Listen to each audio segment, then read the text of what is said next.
So if you take a look down at your feet, beneath every chair there'll be a whoopee cushion. We'd like you to grab that and start opening it up.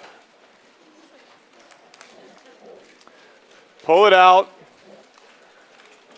We're going to let off the world's biggest whoopee here. So start blowing that up and wait for the signal. Wait for the signal.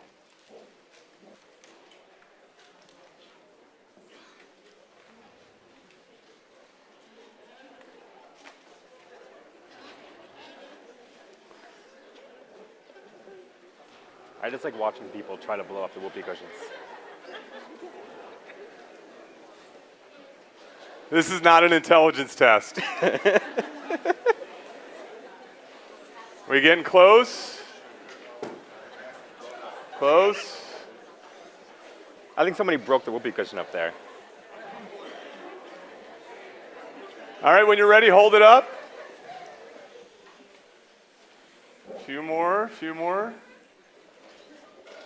If you need to help your neighbor.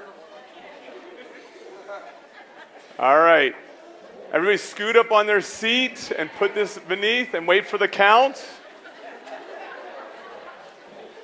1, 2, 3, 6.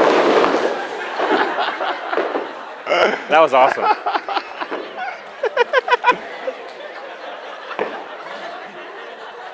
Who popped their whoopee cushion?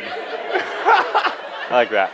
Chicago Ideas Week, we need better whoopee cushions next year. Too much deep dish pizza.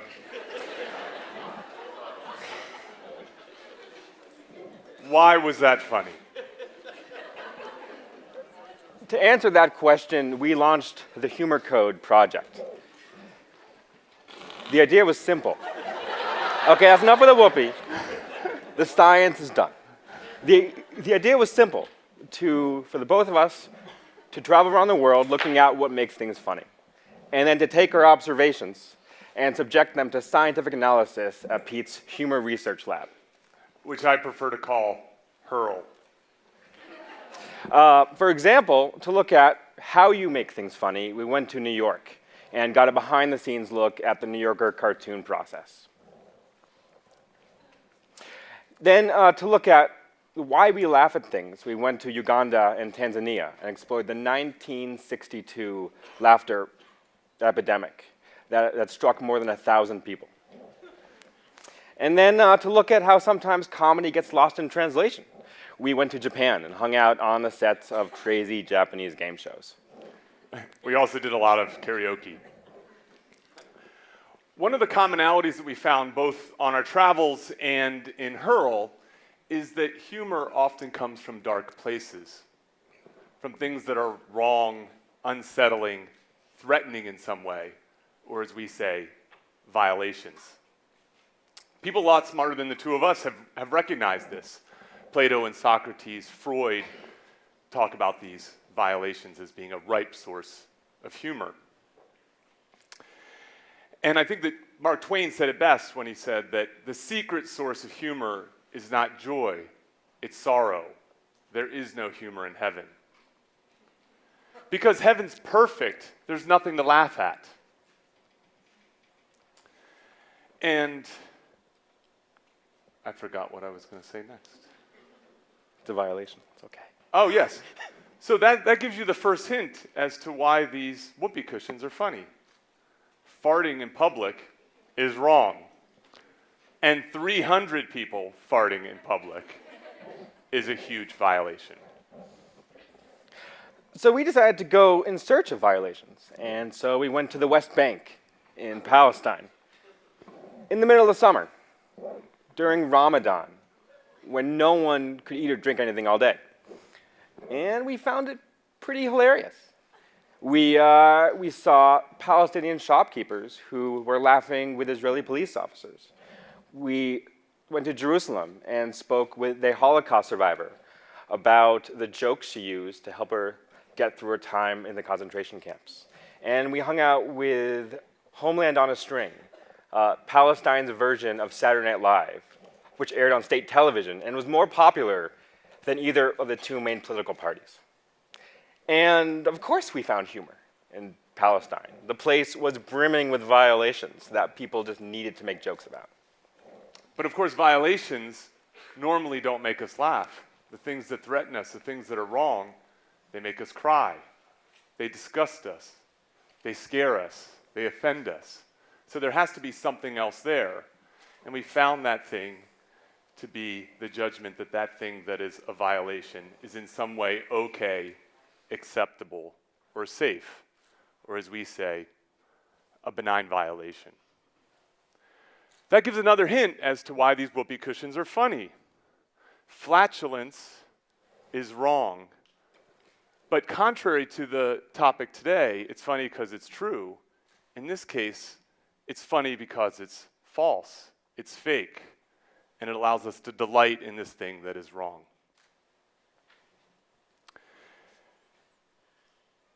One of the things that we have found from this theory is that it provides strategies for ways to create humor.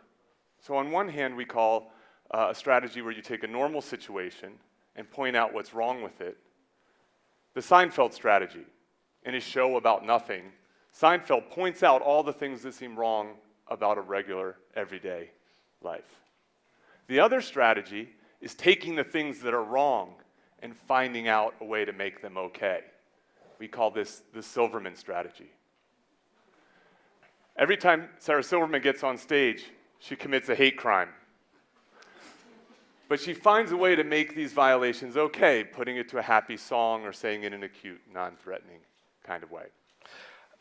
So we went to go look at how you make things benign. And we ended up tagging along on comedy's version of a biohazard team. We went to the heart of the Amazon with Patch Adams and 100 hospital clowns. The idea was we were going to have to clown in one of the worst slums in the world. Now, in truth, we really didn't know we were going to make that much of a difference. I mean, this place was really bad. But we were wrong. It's not as if we alleviated the suffering for these thousands of people. But just for a bit, we let them forget about their troubles. We let them laugh. Now, why is that? I mean, if I walked into these slums dressed as I am like now, I do not think we would have been accepted. Who is this guy? How is he going to make a difference? But by dressing as a clown, by coming in under the guise of humor, we signaled that our presence there was benign and therefore funny. The theory also explains a real puzzle about humor. Why it is that some people find a joke hilarious, others are offended, and yet others are bored by it. In the case of whoopee cushions, some people think no big deal, some people think they're funny, and still some people just can't get over even fake flatulence. The theory provides some understanding at the two ways that humor fails. It can be too benign, or it can be too much of a violation. So let's take tickling, for example. Tickling's a benign violation when it's done by someone you trust and not done in a way that's too aggressive. But if you try to tickle yourself, there's no violation there, and thus no laughter. The flip side of that, as you're walking home tonight, and a creepy stranger in a trench coat tries to tickle you, there's nothing okay about that. So we decided to look into possibly the greatest comedic failure of all time, which was the Muhammad cartoon crisis of 2005. I'm sure some of you have heard of this, where a dozen cartoons published in a Danish newspaper triggered turmoil all over the world. So we went to Sweden, and we went to Denmark, and we visited newspaper offices that had been turned into security bunkers because of bomb threats. We visited some of the cartoonists involved, like this guy named Lars Vilks, who lives under 24/7 armed security on the state's dime because of multiple attacks on his life.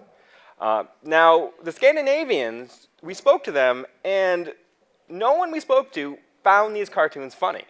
They found them quite boring. They said this was this right-wing newspaper that, like usual, was trying to cause some trouble and succeeded. They found these things purely benign. Now, for millions of Muslims all over the world, they were not benign. They were an attack on their religion. They were sacrilege against their prophet. For them, there was nothing about these seemingly benign cartoons that was at all okay. So if you want to take these ideas and try to live a more humorous life, we have a few takeaways for you. How do you find this sweet spot between being too much of a violation and too benign? Our first takeaway is to find your Seinfeld. Seek out the things that just seem wrong, are amiss. Find the violations. Secondly, find your Silverman. Take the things that seem wrong and find a way to laugh at them. Remind yourself and remind those around you that things are going to be okay. And it may seem obvious that we could just say, well, just come to more events like this. Watch more sitcoms. Watch more comedy. Go to stand-up comedy clubs. Watch comedy films. Use more whoopee cushions. But we think that it's much better to find the people that you find funny. Find the people who make you laugh. Find the people who bring you up and don't bring you down. Find your friends, and you'll find a lot more funny.